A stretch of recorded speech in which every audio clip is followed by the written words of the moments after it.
There was a ruckus in the Ambala court on Wednesday when the lawyers passed a resolution to suspend work to express condolences on the death of a young lawyer named Rajiv Walia.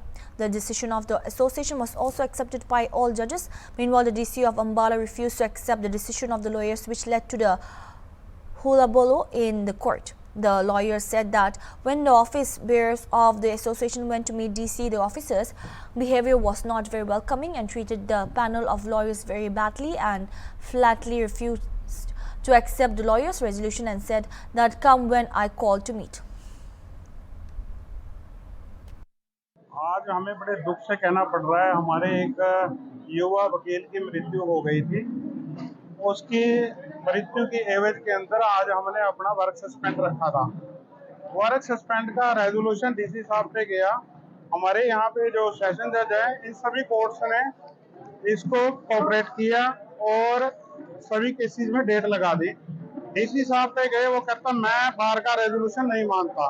पहले भी एक दो बार उन्होंने ऐसी शिकायतें आई तो हमने कहा मिल लिए थे भी, आप कोऑपरेट करो, बार एसोसिएशन का हमारी का रेजोल्यूशन है। तो आज हम मिलने के लिए गए, कहता है जब मैं बुलाऊंगा तब मिलने आना।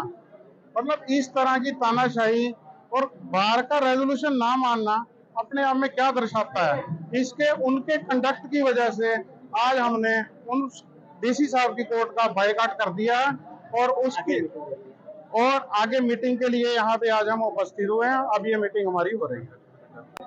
देखिए, यहाँ जो डिस्ट्रिक्ट बार एसोसिएशन अम्बाला है उसमें लगभग 2100 हमारे मेंबर्स हैं और अगर किसी मेंबर की मृत्यु हो जाती है या कोई मुसीबत आ जाती है तो मजबूरीवश हमें वर्क सस्पेंड करना पड़ता है। आज जैसा कि हमारी गवर्निंग बॉडी ने एक रेजोल्यूशन पास किया था और वर्क सस्पेंशन का निर्णय लिया था क्योंकि हमारे वकील साथी की मृत्यु हो गई थी, लेकिन ये जो हमारे यहाँ अधिकारी हैं संवेदनहीन हैं और बिल्कुल उन्होंने कोऑपरेट नहीं किया, बार का रेजोल्यूशन नहीं माना। और जब हमारे प्रेसिडेंट साहब वहाँ गए पूरी गवर्निंग बॉडी के साथ, उनके साथ जिस तरह से अनुचित व्यवहार किया गया, तो मुझे लगता है कि ये ना सिर्फ हम लोग कंडेम करेंगे बल्कि हमारे जितने और भी साथियाँ वकील साथियाँ जहाँ जहाँ हैं उनको भी इस तरह के व्यवहार को कंडेम करना चाहिए और ऐसा व्यवहार काबिल बर्दाश्त नहीं है क्योंकि एज एन एसोसिएशन अगर आप हमारी नहीं सुनोगे तो आम लोगों की कैसे सुनोगे। तो अभी मीटिंग होने जा रही है, जैसा निर्णय लिया जाएगा तो प्रधान जी आपको बता देंगे उस बारे में। तो हम लोग यही कहेंगे कि एडमिनिस्ट्रेशन को हमारे साथ कोऑपरेट करना चाहिए। जैसे जुडिशियल ऑफिसर पूरे दिन कोऑपरेट करते हैं और एक ही सिक्के के दो पहलू हैं। अगर दुख मुसीबत होती है, आप ऐसे समय भी हमारे साथ कोऑपरेट नहीं करोगे तो इस बात को बर्दाश्त नहीं किया जाएगा। देखिए, जैसा उन्होंने बताया कि उन्होंने कहा कि मेरे पास मिलने का ही नहीं समय है। अगर उनके पास हमसे मिलने का समय नहीं है तो वहाँ कुर्सी पे भी बैठे हैं, पब्लिक से कैसे मिलेंगे। आप एक एडमिनिस्ट्रेटिव सीट पे बैठे हैं, आपने न्याय भी करना है।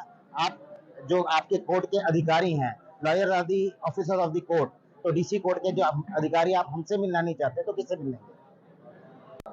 देखिए, आज हमारे एक एक्टिव वकील साथी की डेथ हो गई, उसका संस्कार था और एसोसिएशन ने रेजुलेशन डाला था कि वकील आज वर्क सस्पेंड रखेंगे और वो रेजुलेशन डीसी अम्बाला को भी भेज दिया गया था, लेकिन वो अडिग हो गया, बोला कि मैं एसोसिएशन के रेजुलेशन को मानता नहीं। जिस रेजुलेशन को हाई कोर्ट ने मान लिया, सेशन जज ने मान लिया, पूरे कोर्टों ने कोऑपरेट किया कि आज वकील दुखी हैं उनके एक साथी की मौत के कारण और वो काम नहीं करेंगे, लेकिन इसने उसको मानने से इनकार कर दिया। ऐसे में जब एसोसिएशन के साथी उनसे मिलने गए, जिम्मेवार हमारे जो पदाधिकारी हैं, प्रधान है और दूसरे, तो वहां भी उनका संतोषजनक व्यवहार नहीं था और इसी बीच वकीलों ने उनके कोर्ट का बायकॉट का निर्णय लिया, उनके जो उनका व्यवहार था उसकी निंदा की और अब आगामी हाउस की मीटिंग बुलाई है, उसमें जो निर्णय होगा उसके हिसाब से एसोसिएशन चलेगी।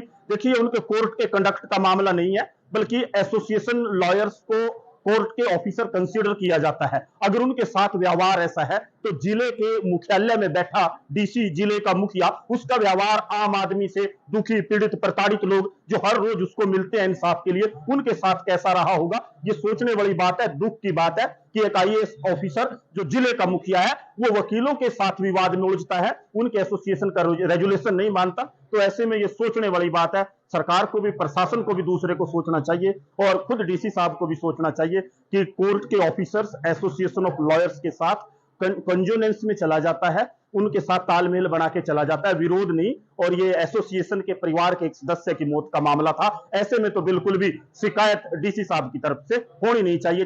हाँ, ये उनका व्यवहार ही संतोषजनक नहीं था, जिसने हमारे लिए सैंक्टिटी होती है एसोसिएशन के रेजुलेशन की। अगर वो रेजुलेशन को नहीं मानते, वही एक तरह से एसोसिएशन की भावनाओं का अपमान है, उसकी जो संगठन है उसको चुनौती देने का काम है। अगर वो कहते हैं कि मैं रेजुलेशन नहीं मानता, तो ऐसे में क्लैश होना संभव है और शुरुआत डीसी अंबाला की तरफ से इस मामले में की गई।